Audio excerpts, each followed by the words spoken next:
धर्मवीर शंभूराजे नसते तर कदाचित वारी बंद पडली असती किंवा किमान थांबली असती. 17वं शतक सुरू होतं. छत्रपती शिवाजी महाराज कैलासवासी होऊन शंभूराजे छत्रपती झाले होते. स्वराज्यावर चहू दिशांनी आक्रमण होत होतं. पण शंभूराजे आणि मराठे जराही माघार घेत नव्हते. शंभूराजे भावनिक आहेत.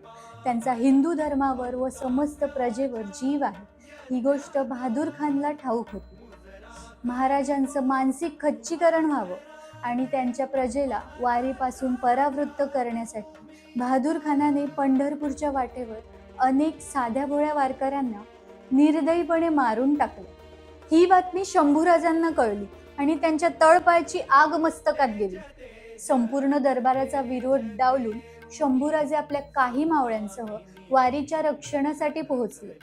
बहादूर खान आणि त्यांच्या सैन्याला महाराजांनी इतकं भयंकर कापून काढले की त्यांच्या पुढच्या पिढ्याही वारीकडे वाकड्या नजरेने पाहण्याची हिंमत करू शकल्या नाही. धन्य ते शंभूराजे.